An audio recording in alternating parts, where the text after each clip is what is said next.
island of Ireland was once totally covered in forest, but today it is the least wooded country in Europe. Less than 2% of the land has native trees growing on it.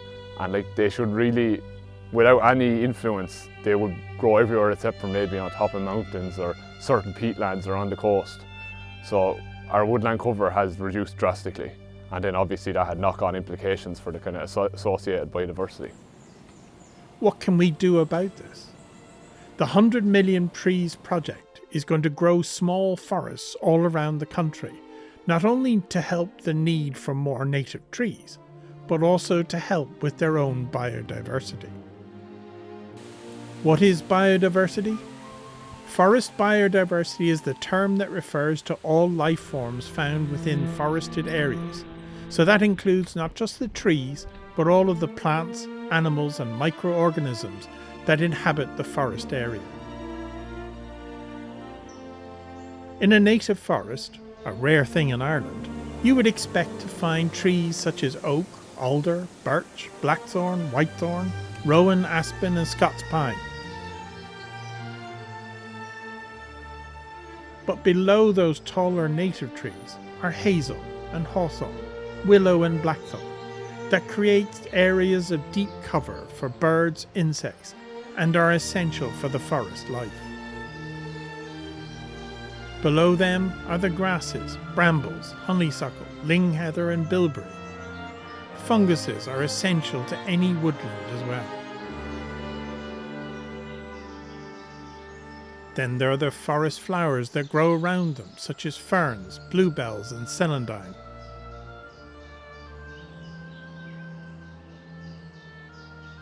These have adapted to grow in spurts when there are spaces of light in spring and autumn, before the tree canopy covers in the light. There are also a mass variety of insects with caterpillars, butterflies and moths, which we can see at various times of the year.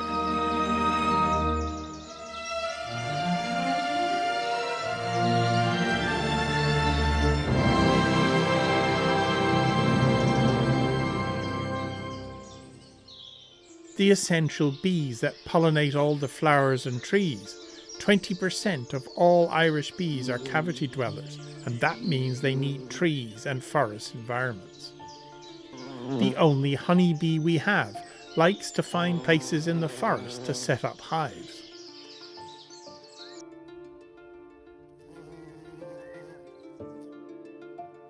Looking around the forest environment, we now move down in size to the spiders, flies, hoverflies, ants, beetles, and tiny aphids. Of the 11,422 insects known in Ireland, most are dependent on the woodland.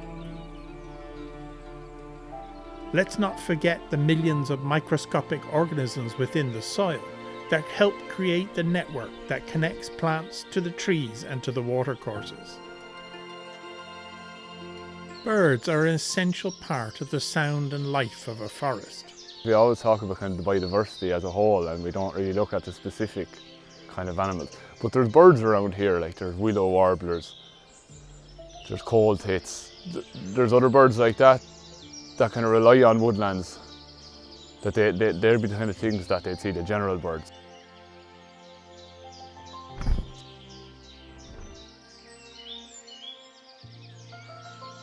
"28% of our bird species in Ireland are considered to depend on woodlands. The common ones to hear in forests today are chaffinch, blackbird, robin, blue and coal tits, wrens, wood pigeon and goldcrest, and wandering round under the undergrowth are woodcock. One of the woodland specialists that were thought to be in total decline in Ireland was the greater spotted woodpecker. The woodpecker was a native kind of bird species, and I think in the 2000s it reappeared in Ireland. So they reckon it migrated back over from Britain naturally. Many of the mammals that live in Ireland can survive in or outside of woods, but the forest does create larders for their food for predators such as foxes, hedgehog, bats, wood mice and shrews. Of course there are wood specialists, and the one we know best is the squirrel. the red being our native species. It's the specialised species that are struggling the most. You might notice buzzards are kind of very common in the landscape now because they are a generalist species. Like, they are doing well in a more of a simplified landscape. Like crows, magpies, they can adapt. But species that have developed to live in a woodland, when that woodland's removed, they're going to be lost with it. One animal that once did dominate our forests was the pine marten. So the pine marten's range was reduced drastically. One from persecution, like kind of trapping and hunting, but as well from woodland, like from deforestation, from woodland clearances. So in the 1980s, when Ireland's forest cover started to increase with planting, then you seen the pine marten had a resurgence, like it's a specialised species. So when you plant trees, you're not just putting in a plant to grow, but rather you are creating a whole housing system for forest creatures that we in Ireland will depend on. The mammals, the small birds, you'd see species like ivy come back, bramble grow underneath. They wouldn't be long about being colonised by native species. Ireland's National Biodiversity Data Centre has put a value on our biodiversity of €2.6 billion each year to the Irish economy through ecosystem services. Areas for biodiversity are kind of being squeezed out. There's not as much space being left for nature.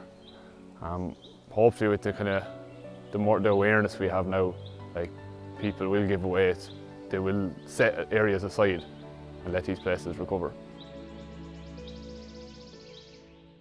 But the most important aspect of all is the boost to mental health that a living forest does for us when we walk through it and listen and watch at the magic of nature at work and play.